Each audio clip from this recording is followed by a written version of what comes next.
Good morning, good afternoon, good evening. Whenever you happen to be watching this, welcome back for another Football Manager experiment video on the channel for the 2018 edition. Today, we're going to be finding out whether or not youth or experience is the best way in order to avoid relegation from the English Premier League, according to Football Manager. Now, we're going from one extreme to the other with this. What I've done is I've put the best youth players from the English Premier League into a football team, and I've put the best experienced players into a football team as well. Two relegation tip teams. We're going to find out which one of them will survive. Maybe both will survive. It's going to be an interesting experiment. If you want to see a part 2 to this, maybe if they can go on for a second season, then let me know. Although I don't know, I think this might just be a one season wonder because of the age problem that we're going to have with the other team. Now, the two teams I've selected are Bournemouth and Crystal Palace. Reason being is that Crystal Palace in Roy Hodgson have got the oldest manager in the Premier League, and Eddie Howe at Bournemouth is the youngest manager. So I thought youth and youth, experience and experience. So if we go on to the Bournemouth team, this is some of the players that we've got. Now, goalkeeper-wise, the two goalkeepers that have been selected are not that great. Defensively, Fossey Mensah, Belek, Declan Rice, Alexander-Arnold, and Ainsley Maitland-Niles are okay. They're a decent standard. We've got some good players in here. Tom Davies, Sam Field, Rennie Adelaide, Marcus Rashford's another good player, and Ademola Lookman. Forgot how to talk there. Sri Lanka. This is a whole brand new team of youth. I've got the under 23s. Well, I've decided to keep those considering they're all under that certain age as well. So if Bournemouth want to, if they want to use some of their other youth players, then they can. But what I've also done as well is they've got a transfer ban until the end of the season as well. So no one can come in and no one can come out. Likewise, if we then move on to Crystal Palace, if I could skip back far enough, there we go. So Crystal Palace, oldest squad available to choose from. We've got some good goalkeepers here, a very, very experienced but very, very slow central pair in there. And if any injuries happen to these guys, then they are going to be kind of screwed on that part. Fullback wise, again, good players lacking in any sort of pace. Midfield wise, those three are very, very solid central midfielders. Haven't really got an awful lot of width in the team, so that is going to be a real struggle, but got some quality strikers up top that can find the net. Jermaine Defoe, Peter Crouch up top. Harry Redknapp would be absolutely loving this right now. But what we're going to do is holiday 1 year, see how both teams manage to get on and which team can avoid a relegation battle. What do you guys make of this experiment? Do you agree with the kind of concept of it? Because like I said, when teams are going to go into a relegation battle, it's often that the fans will have the opinion of, right, we need everyone who's been in this kind of situation before to go in. Some fans can turn around and go, do you know what? The first team aren't doing it. Let's stick the kids in there. And I have to admit, I kind of agree with the youth policy, but it's going to be interesting to see how Football Manager will pan out. Anyway, let's holiday 1 year and see how both teams got on.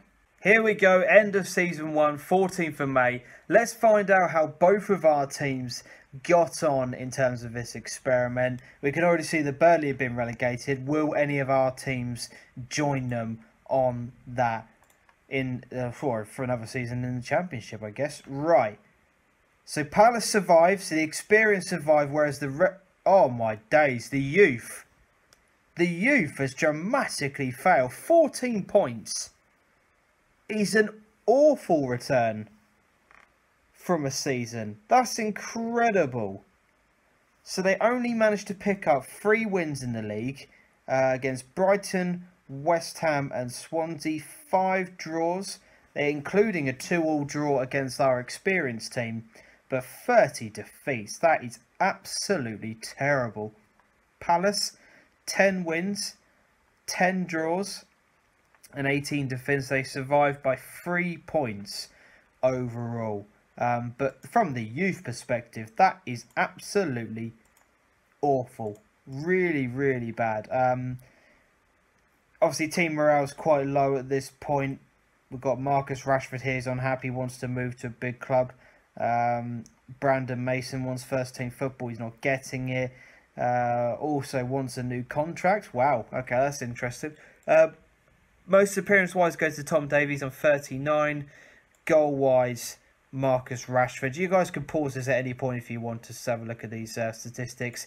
Assist-wise, Rennie Adelaide getting the most. Average rating-wise, yeah, no surprise to see Marcus Rashford at the top there. Who didn't get any game time? Let's have a look. So some of the players on here. So we've got Brandon Mason, backup goalkeeper. That surprised me because Billick is actually an okay centre-half. I'm surprised they didn't play him a bit more. Maitland-Niles got a lot of substitute appearances, but not an awful lot of first-team action. Again, Declan Rice. I mean, you'd think that considering the defence is not doing that great, you would want to mix up a little bit. But very, very stuck on this 4-2-3-1 formation. Who's in control of that team? It's still Eddie Howe. He's still managed to keep his job. Fair play to him, because most managers would have been sacked by now. But that's not very good at all from this Bournemouth team. In terms of Palace then, let's have a look at the situation here. So we've got a pretty good morale amongst the squad. We've got a load of people on the transfer list. Glenn Murray's hardly been used at all at Palace. We've got Stephen Sidwell, Dean Whitehead, Gareth Barry on the transfer list. We've got Holobas, who's been organised to transfer out.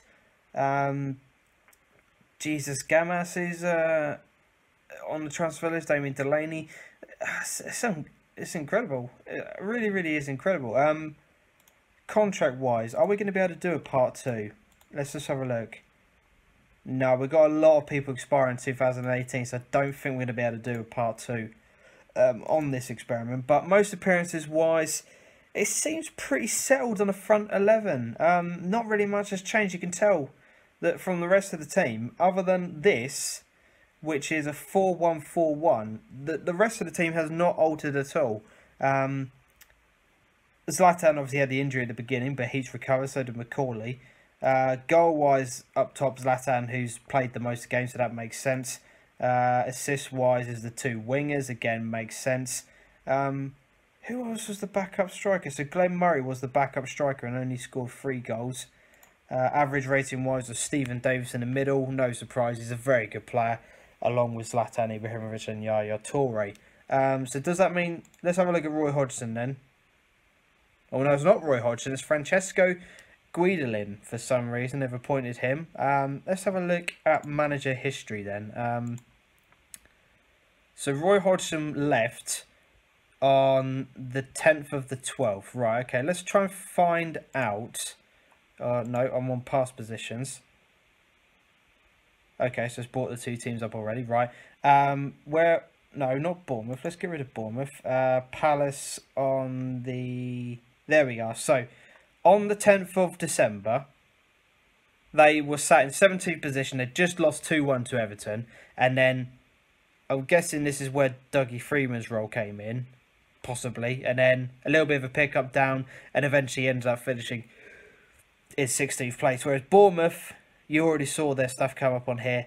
Started off the season okay. Tailed off from 9th game onwards with bottom of the table. And had a really, really bad run of form. But yeah, let's go back to the actual picture of the league table then. Let's have a look at this properly. Goals for-wise, were either of our teams any good? Well, Bournemouth really struggled with only 28 goals. So did Palace, actually, only 33 goals. So both of our teams, with youth and experience, really, really struggling for goals in terms of goals scored. I expected better from Palace, considering the fact that they've got Jermaine Defoe, considering the fact that they haven't got Jermaine Defoe. Where's Jermaine Defoe gone? I didn't know players were allowed to be transferred out. Okay, that's interesting, but he's gone to Hull. Okay, maybe it's just transfer ban coming in. But anyway, so both of our teams at the bottom for goals scored and goals against. Obviously, Bournemouth right at the top, 85 goals conceded. Palace doing okay. So defensively, obviously, the experience and the know-how defensive-wise came in handy, and they actually managed to survive based on that premise. Because if there's goals for, they would have been really, really screwed. But I've absolutely loved this experiment. I thought it was absolutely fascinating. It just goes to show that either having a team full of experience or a team either full of youth, either one's not really going to serve you well, but I think it's crucial that you get a blend of that on Football Manager this year. Do you agree with that? Or do you think this is just a one-off experiment that's just gone completely wrong? Leave it down in the comment section. If you want to see more experiment videos, let me know. Hit the like button. And obviously I've got loads planned, but it just shows me that you're enjoying what I'm doing. So hit the like button, comment, subscribe, all that kind of jazz. And yeah, until we see each other next time, adios.